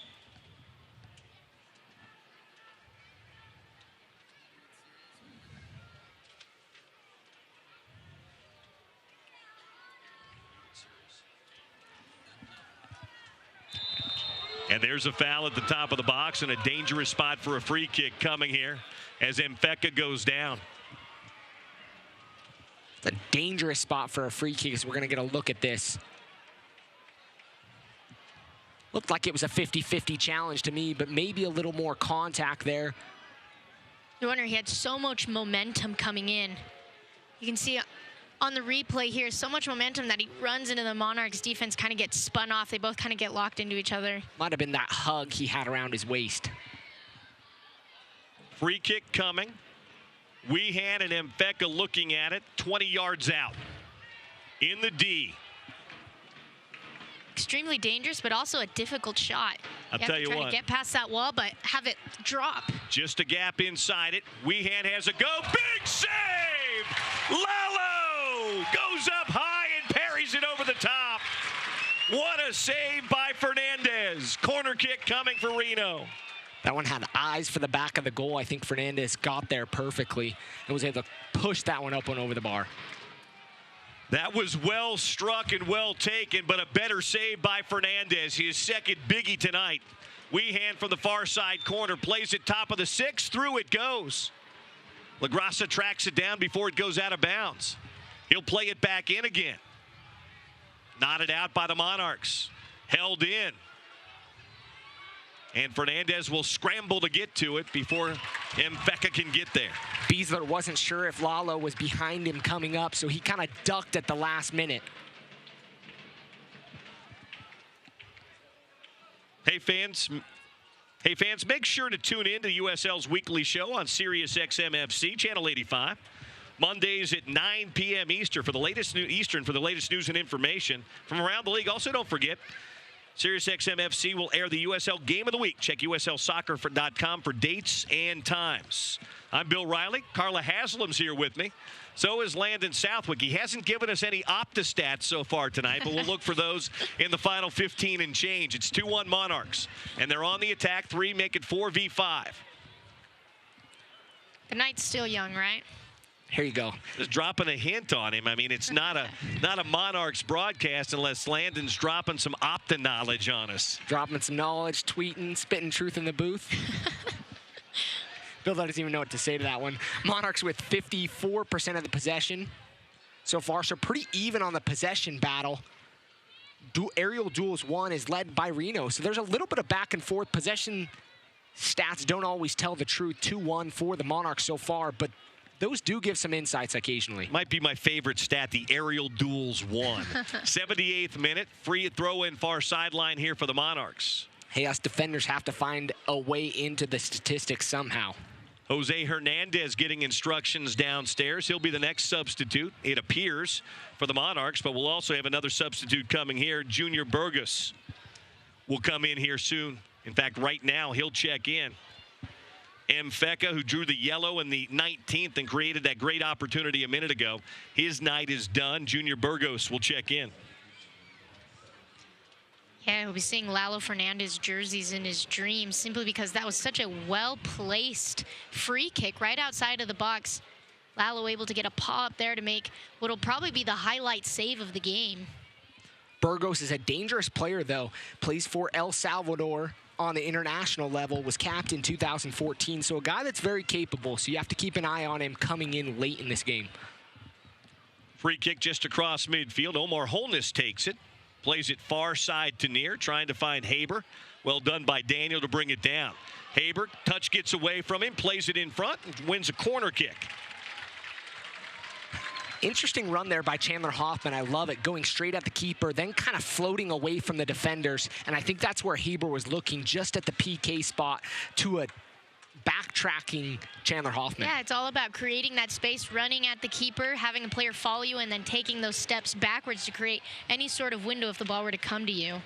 Third corner tonight, and last corner resulted in a goal. Left-footed ball, looped in, back post, headed across, and over the top. Pay nearly had a brace. And they'll say it took a deflection off the Reno defender. Reno disagrees with this. We'll take a look on the replay. Beautiful play across by Beasler and the late run by Pay. Everybody colliding into each other in the box. And we'll get another corner kick coming here. Pay got some massive air on that jump. And a yellow card shown now in the box. I believe Ockford may have gotten that, the captain. We'll check on the yellow in a minute, but the corner kick coming. Velasquez ready. Left-footed out swinger, back post again. Ockford finds that one and sends it out. Holness holds it in. Gallagher wins it back for the Monarchs. 81st minute. Can they find the dagger?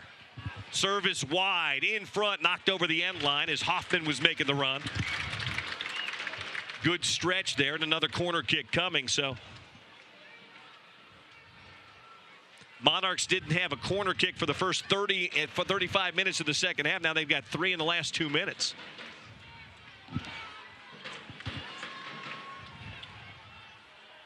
Velasquez again. He's got 2 assists tonight. Top of the 6, trying to find Pay, overhit it. Kasipli tracks it down here on the near sideline and sends it up the line. Hoppino can't get there.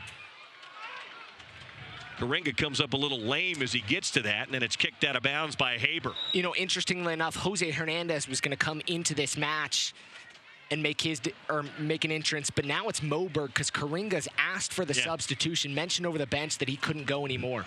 And you saw him go down after that last touch, so James Moberg will check in here. Moberg saw some time in that Open Cup match for Real Salt Lake and Sacramento last week as well. And he's a guy that's been solid for the Monarchs this season. I think playing in every game now during the season, having mostly started every game. I think the last 2 games are the only games he hasn't started. Even as a center back, he's even gotten a goal. Fernandez rolls it across to Ockford. The Reno captain plays it near side along the sideline for Richards. Kasipli ahead. LaGrassa. Thought it took a touch off of Max Lakawecki. It did not, so Max will throw in.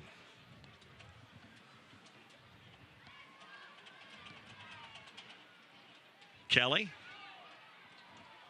Burgos. Holness patrolling. Broken up and back by Richards. Kasipli across to Fernandez. And with Moberg coming on, you see Pay will shift out wide again to the right side, and Moberg's going to slide in at the center back position. Chance for a counter here. Haber in, Haber on. Haber lost his touch. Defense gets back, and Daniel Haber would love to have that opportunity again. Great pass by Velasquez. Great defending there by Reno. He put a slight touch on him, the defender, and I missed his number, but put a slight touch on him and threw Haber off just enough. Giveaway again in the midfield. Omar Holness has it. 83rd minute, 2-1 Monarchs. 8 minutes and change from setting a new USL winning streak record, trying to make it 9 in a row. Back to Lalo Fernandez, who's been terrific tonight in goal. And he gives it right back to LaGrassa. Hoppino. Going around Velasquez, but Sebastian wins it. Wow, what a steal. Puts his hips, his body kind of turns into him, steps in front of Hoppino in the ball. Holness up the far sideline. Brody. Couple of touches for Andrew, plays it back.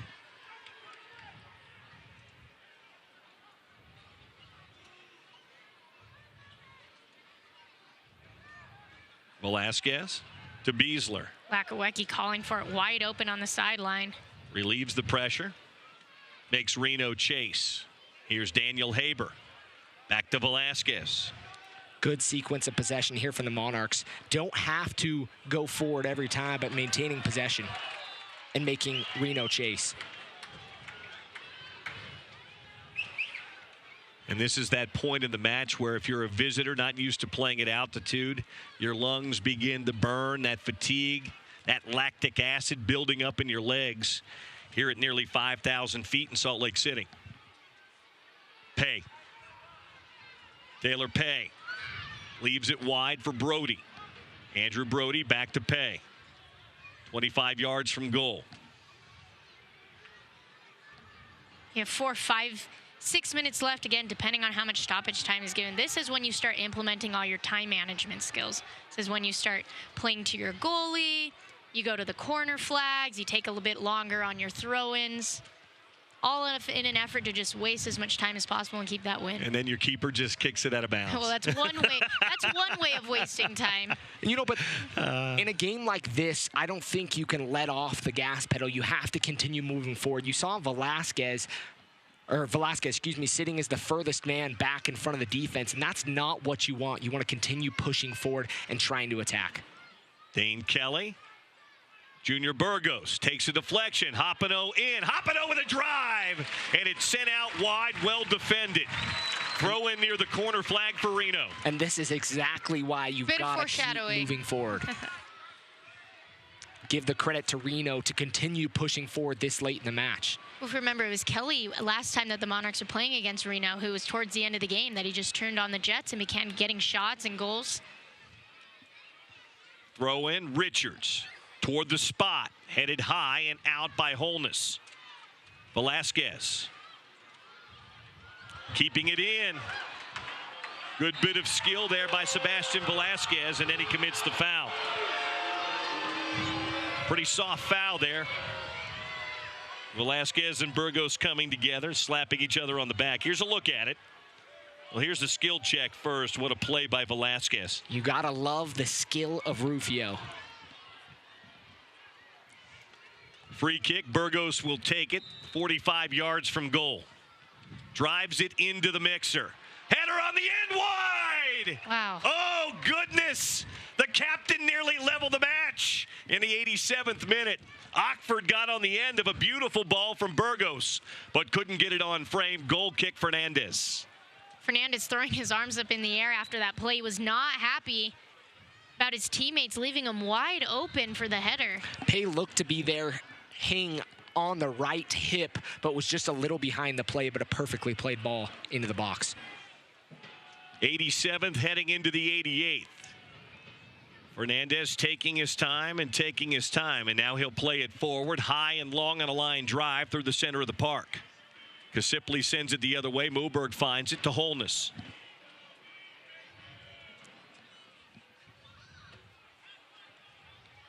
Switch to the near side. Lakawecki gets there and heads it wide before Kelly can get on the end of it. I'm going to repeat what I said a few minutes ago. The Monarchs need to continue pressing forward, but when they press, they need to also get back on defense. A lot of their players are sitting a little higher and slow to get back on Slipping the defense. in, Hoppino, off his line, Fernandez. Lalo comes up big again on a beautiful pass. Burgos slipped it right into Hoppino. Look at that ball. Hoppino got behind Pay, but a good read from the pass by Fernandez to come out and make himself big, cut down the angle. Velasquez.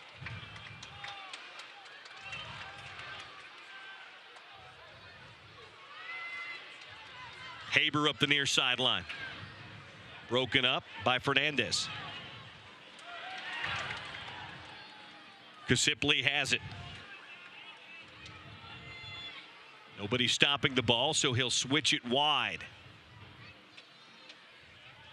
Hoppino. Monarchs defense back. Hoppino stepping inside. Touch got away from him. Cleared across midfield. Tracked down there by Jordan Morrell. By playing three in the back, Reno is able to send more numbers forward, and they're committing a lot of those numbers. You can see that because the Monarchs are kind of sitting on their heels and right in front of their defense now. Kasipli would like to have that ball back. He played it over the top, and nobody had a chance. Back to Fernandez it goes. Into the 89th, almost 90th minute here. Real Monarchs trying to make a bit of history to win 9 in a row. Haber just past his bench. Richards in front. Haber toward the corner flag. Richards defends it well. And a late whistle and a foul on Daniel Haber. Quick restart, Reno. Not a bad foul to give up. Really does the same thing as going to the corner in that situation. 90th minute now. Won't be much time added here. Here's Hoppino. Hoppino cut down, and that's going to be a foul. Is that Beasler? Yep, Nick picks it up. You know, we were talking about players getting tired, and Hoppino does not fall under that category 90 minutes later, and he's still making 1v1 runs, still finding himself behind players, and it's his speed that allows him to get that late tackle and the late foul. May not have been a bad yellow to take, though, by Beasler because Hoppino was around him, and he had a runner in front. 4 minutes of added time. Wow. Burgos will stand over this free kick 30 yards out. Everybody at the top of the 18 right now. Burgos has a go off the wall and out for a corner kick. The wall did the job perfectly, sending that one up and over. I'm a little surprised he tried to have a go from that distance, to be honest with you, but the wall does its job. Corner kick coming here. Well, especially we're talking about they've been winning balls in the air. Why not try to find some of your tall strikers at the top of the box or have them run on to the 18 PK spot? Sometimes when the wall is there, though, in a distance like that, it takes a slight deflection enough to cause trouble inside the box. Sixth corner of the half. Keeper's up. Keeper comes forward here. Ball played in. Loose in front. Still loose in front. Shot off the woodwork. The keeper played it off the woodwork. Oh, my word. Tarbell nearly had the equalizer. Played back into the mixer. Headed back across. And a whistle behind the play and a free kick coming for the Monarchs. Wow. Goodness gracious. We almost saw something you rarely ever see in soccer. Tarbell drilled that. As you're going to see a second replay, it falls to Velasquez. He tries to clear it right to the feet of Tarbell. The left foot off the crossbar. Tarbell just kind of hanging out upon the 6, not moving, too far forward or too far back, just finds himself with the ball right at his feet. Monarchs really lucked out on that one. Well, I've worked and talked with enough keepers in my career to know that they all think that they can take PKs, and a lot of them can. And that time, Tarbell had a dream sequence where the ball falls right to his feet. But the woodwork unkind for Reno. And the Monarchs continue to lead. We're adding into our third of 4 added here at Rio Tinto Stadium. Mark Briggs having a conversation with the 4th official, the referee, saying it's going to be a throw-in, and it's going to be a throw-in for who? Real Salt Lake, or I'm sorry, the Real Monarchs, I believe. That is confusing what's going on there. Real Monarchs had the ball. He just pointed that way. And now it's going to be a throw-in for Reno. And Briggs clearly not happy with the decision. Reno's going to have to get their giddy up on here, though, into our third of 4 added. Looks like the AR on the side is throwing Briggs out.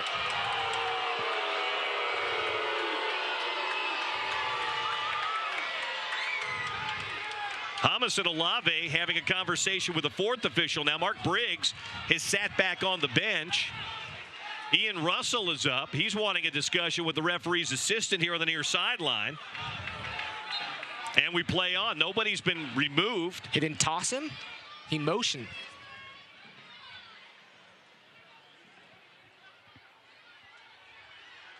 That ball never went out. Never went out of bounds. That's what Briggs is arguing about. That ball never went out of bounds. And Briggs is being removed now. Now he's being shown the locker room with about 30 seconds remaining in the match. He'll watch it from the tunnel is my guess. We'll see. Richards to throw in. Tarbell forward again. Throws it toward the 6. Headed back out again. We've got an open net on the Reno end. Sent back in by Fernandez. Looped around. Tarbell in. His shot. No goal. No goal. The flag was up on the near sideline. Tarbell was the one that took the shot, though. Wow. Absolutely incredible. Tarbell gets 2 opportunities in front of the goal, 120 yards from where he usually stands. And Ian Russell losing his mind. The flag came up before Tarbell ever put the shot in. We'll have to look at a replay here. But the referee's assistant was definitive in putting that flag up before Tarbell put the ball in the back of the net. And what he said was he came from an offside position to an onside position. He motioned that with his hand.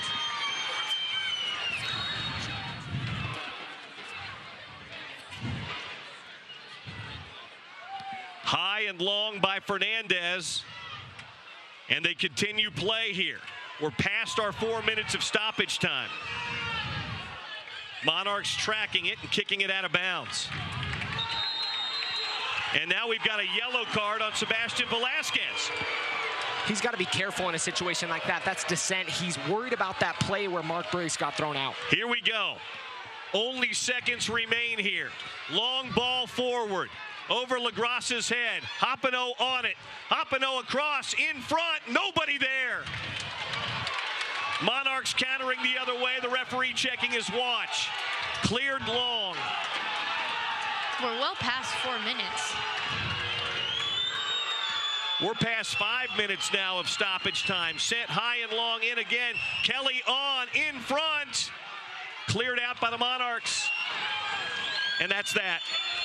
45 minutes of soccer in the second half. 90 in the match have been played. And a wild finish here in Salt Lake City. And history made by the Real Monarchs. They have won 9 in a row and set a United States Soccer League record for 9 consecutive wins. What a crazy, wild finish here tonight on a Monday in Salt Lake City that saw not nearly 1 but 2 goals and an equalizer scored by the opposing keeper, both waved off, one by the crossbar, one by the referee. And it finishes here tonight 2-1 in favor of the Real Monarchs. What a crazy finish there for both teams. And it really does show that these are two of the most powerful offensive teams in this league. Even though we saw only 3 goals scored, you knew in those last few minutes something was going to happen. Well, even 20 minutes before the match ended, Reno decided to move all their players up, leave 3 in the back. And after that, you know, chaos ensued for the Monarchs. Reno's having opportunities on goal, a goal that was called back and a close shot. So for a soccer fan, an exciting match. So tonight, James and Olave getting his money's worth with the officiating crew, but his team wins it here tonight. An exciting finish and history made here tonight as the winning continues for the Real Monarchs. And I think that's the fun part. History was made, and it was a tough history streak to take care of right there. And you weren't sure as a Monarchs fan if they were going to get the victory late in the game, but they were able to pull it off and close up shop. I think it goes without saying that our man of the match tonight, Sebastian Velasquez, not 1 but 2 assists. 2 assists, and the guy just knows how to get shots, get opportunities in front of the goal, and he adds a little flair in there. You can see those Colombian feet moving around. A talented player that I'm sure will have a bright future. Well, the final score here tonight, 2-1. The Monarchs win it. They'll be back here on Saturday night, and they continue to lead not just the West, but the entire United States Soccer League now with 36 points on the season. 3 more for Mark Briggs' team. That's 27 straight points for the Monarchs as they win it here tonight by a final score of 2-1. I'm Bill Riley, Carla Haslam, Landon Southwick, and our entire crew here this evening. We thank you for joining us from Rio Tinto Stadium here in Salt Lake City, where the Monarchs win it and make it 9 straight, 2-1 over Reno. Thank you for joining us. This copyrighted telecast of the United Soccer League may not be retransmitted, rebroadcast, or reproduced without the express written consent from the United Soccer League.